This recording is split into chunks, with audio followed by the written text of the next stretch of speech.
Welcome, my name's Brett, and while artificy is my day job, I did attend Bard College. An engineer and a theater kid? Oof. This video was inspired by Dungeon Jam, a collaborative event showcasing the 5-room dungeon style created by Johnn Four. The 5-room structure is a story framework, allowing you to think of each room as a distinct beat in the narrative of your adventure. In this video, I'll walk through each of the 5 rooms, briefly detailing their purpose and sharing examples from my adventure, the House of R.O.U.S. The entrance is setup. It's a chance to show our players what the premise of the adventure is going to be, without revealing too much about the end. Ideally, the entrance should contain some establishing shots and showcase the themes that are going to be present throughout the adventure.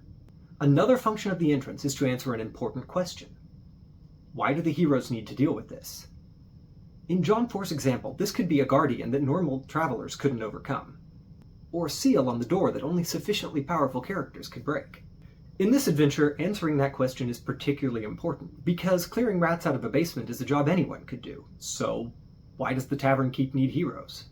Why invite chaos goblins into your tavern if you have other options? Our adventure begins like this. Shortly after the party arrives in town, their conversations are interrupted by a loud bang.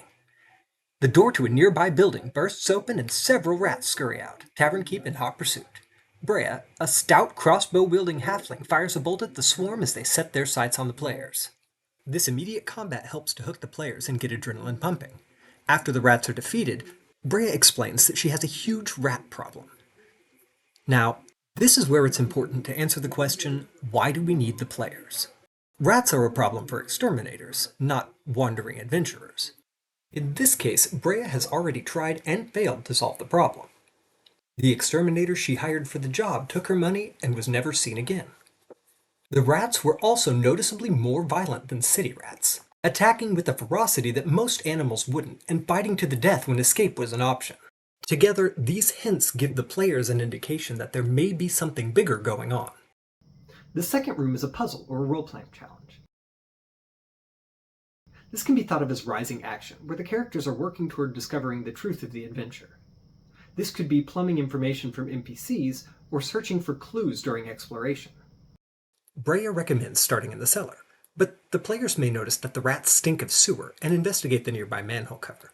Whichever avenue they choose, the players will find themselves in the sewers. Once there, the players find a frantic man who seems to be hallucinating. If they can talk him down, he'll explain that he was hired to exterminate the rats, was ambushed by something large, and has been wandering the sewers for 3 days. He'll point the party in the direction of the nest, but he's too afraid to venture deeper. The third room is called the setback, or the revelation. This is usually a turning point where the truth of the adventure is revealed, or where the players face a significant setback.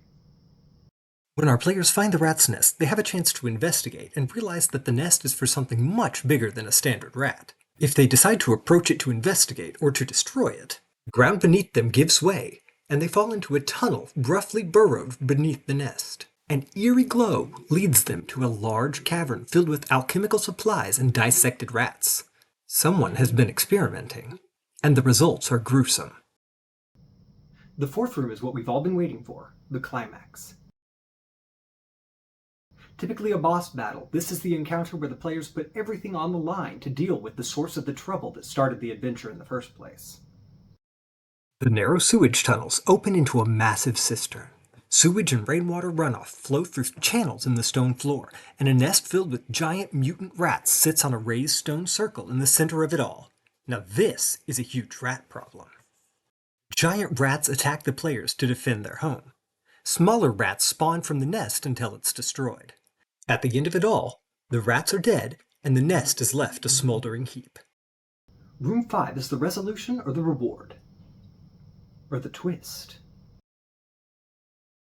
This could be a treasure hoard that the monster was keeping to themselves, or it could be secrets that the villains didn't want you to know. This is an excellent time to reward players for the adventure, but also to hint at the next one. This can also be a great time to subvert expectations and add an additional twist villain. But be careful with this, because the characters are probably pretty beat up after the 5 rooms you've put them through. Last of the mutant rats falls. Stillness settles on the cistern. Victory? Not yet. A blood-curdling squeak rends the silence as a beastly, almost humanoid rat bursts out of the nest. Several tails sprout from its back, each ending in the half-formed torso of a smaller rat. The heads at its back gnash mindlessly as the beast sizes up the heroes. All hail the Rat King. Once defeated, the Rat King's body may hold clues as to what the alchemist was doing to the rats. The players may also discover the alchemist's skeleton, lying near the nest. The bones have been picked clean except for clothes, a satchel, and any treasure you wish to reward. When the players return to Brea, she responds to the news with a mix of horror and gratitude. If the exterminator survived his encounter with the players, he may also be in the tavern, waiting to offer his thanks. There's a link in the description where you can download the House of R.O.U.S. There's also a link to the rest of the playlist and to Johnn Four's blog where you can read more about the 5-room dungeon. Thanks for watching.